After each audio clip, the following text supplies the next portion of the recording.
bernapas saja. Bernapas kan kita nggak latihan, kita nggak pernah latihan bernapas, tapi kita tiba-tiba manusia itu bernapas. Nah, gimana kalau kita melatih hati kita agar senantiasa memang menulis di atas air, menulis di atas angin. Hembusan napas kita ini Allah, aliran darah kita ini ada asma Allah. Dia mau di atas motor, mau duduk, mau berdiri, mau makan, mau apa, kita selalu mengingat Allah. Karena as-sholatu li zikri, salat itu mengingat.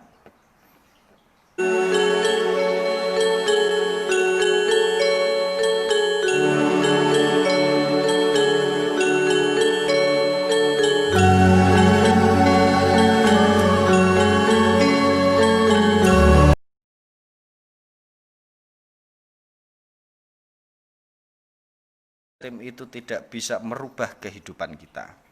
Sholat, sodakoh, amalan, zikir itu tidak bisa merubah kehidupan kita. Sholat, sodakoh, amalan, zikir, ibadah-ibadah yang lain itu hanya untuk melatih kesabaran kita, supaya kita menjadi orang yang sabar. Karena Allah hanya bersama dengan orang-orang yang sabar. Nah, jadi sampean sabar saja. Karena Allah bersama sampean kalau sampean sabar. Tapi kalau sampean ngersulo terus, ya nanti Allah menjauh dari kita. Karena ana indal doni abdihi, aku berlaku sesuai dengan sangkaan hambaku. Maka lir ilir, tangi, tandur rewuh sumilir. Kamu tanam sebanyak-banyaknya. Jika kamu sudah menanam sebanyak-banyaknya, tandur rewuh sumilir. Tak ijo royo-royo, tak senggo temanten anyar. Kamu ini berseri-seri, semangat seperti pengantin baru. Cak angon. Kamu harus bisa mengembala, ngangon awakmu ngangon apa ya? Kamu harus bisa membina dirimu sendiri, kamu bisa membina orang lain, kamu bisa ngalem hatimu dewe, kamu bisa melapangkan hatimu sendiri sehingga kamu bisa melapangkan hati orang lain. Nah, setelah itu baru cangon penekno blimbing kue. Kamu harus naik tingkatan, kamu harus bisa memanjat. Kamu harus naik. Hidup ini jangan sampai terpuruk. Bisa dan tidak bisa itu bukan suatu kemampuan. Bisa atau tidak bisa seseorang itu merupakan suatu keputusan. Kamu yang memutuskan bisa, kamu yang memutuskan tidak bisa. Kamu yang memutuskan kamu ini banyak musibah, dan kamu yang memutuskan kamu ini mendapatkan banyak berkah. Itu kita yang memutuskan semuanya. Maka kita harus kerja sama Allah Subhanahu wa taala antara kun dan fayakun. Kun itu ide dari Allah, fayakun itu sesuatu yang sudah kita laksanakan, itu fayakun. Contoh kita mau jualan mie ayam, itu kun, punya ide mau jualan mie ayam itu kun. Tapi begitu sudah ada gerobak yang kita buat mie ayam, maka itu fayakun. Nah, maka kita kun fayakun itu kerja sama kita sama Allah. Maka jangan ngegerundel aja. Dondomono dodotiro kumitir bedahim pinggir. Jadi hati kita ini sudah sakit hati, sudah banyak sobek, sudah banyak luka, baik hati kita maupun hati orang lain sudah banyak luka, dan itu harus dondomono julmatono, itu harus kita sembuhkan kanggo sebo mangko sore untuk bekal di masa depan. Mumpung jembar kalangane, mumpung jalan ini sudah mumpung padang rembulane, mumpung kita masih diterangi, kita lagi diterangi, banyak berkah, banyak hidayah, banyak bacaan, banyak nasihat, mumpung jembar kalangan, mumpung jalan ini masih terbuka lebar. Jadi jangan selalu kita merasa kita ini punya masalah. Gimana cara zikir qalbi itu melekat dalam diri? Yang tadi itu Mbak, bagaimana cara menyatukan pikiran hati ketika tadi Mas di awal tadi sudah kita bahas. Ya, sampean boleh lidahnya ditekuk,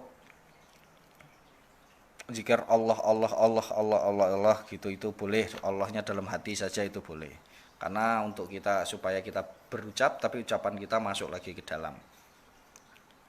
Saya mau tanya, maaf, kalau sholat tahajud harus tidur soalnya jam 1 malam baru saya biasa.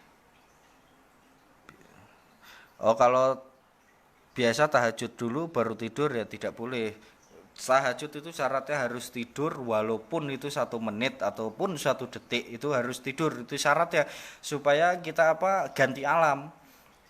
Yang tadinya alam siang, kita kalau tidur orang ganti alam kan, kalau bangun tidur itu dia ganti alam, semangatnya baru. Nah, dari situ kalau kita melakukan sholat malam tanpa kita tidur, itu namanya qiyamul lail.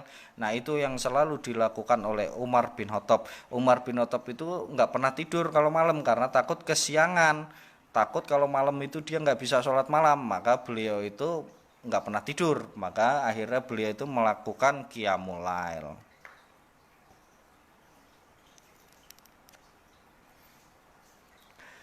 Sholat daim itu sholat yang nggak berkekalan masa, artinya sholat dalam keadaan dan kondisi apapun. Sampean di atas motor sholat, dalam hati aja itu mengingat, belajar kita melatih mengingat Allah sampai betul-betul kita bisa mengingat Allah tanpa kayak kita bernapas saja. Bernapas kan kita nggak latihan, kita nggak pernah latihan bernapas, tapi kita tiba-tiba manusia itu bernapas. Nah, gimana kalau kita melatih hati kita agar senantiasa memang menulis di atas air, menulis di atas angin. Hembusan napas kita ini Allah, aliran darah kita ini ada asma Allah. Dia mau di atas motor, mau duduk, mau berdiri, mau makan, mau apa, kita selalu mengingat Allah. Karena as-sholatu li zikri, salat itu mengingat.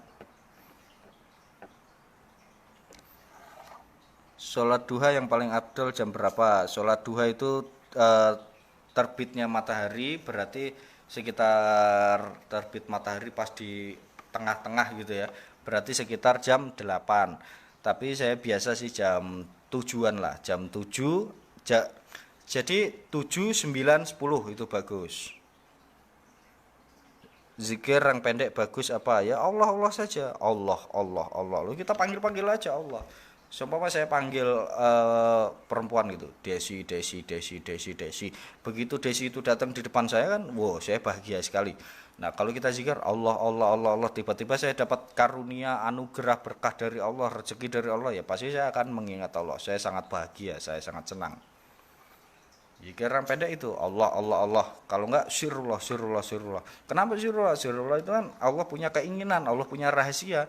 Nah, mudah-mudahan kalau kita zikir sirullah itu keinginan kita menjadi keinginan Allah menjadi keinginan kita, supaya kita lakudirun wala muridun wala alimun wala samin wala basirun wala mutakalimun. Kita enggak bergerak, kita enggak hidup, kita enggak mendengar, kita semua ini dari Allah Subhanahu wa taala.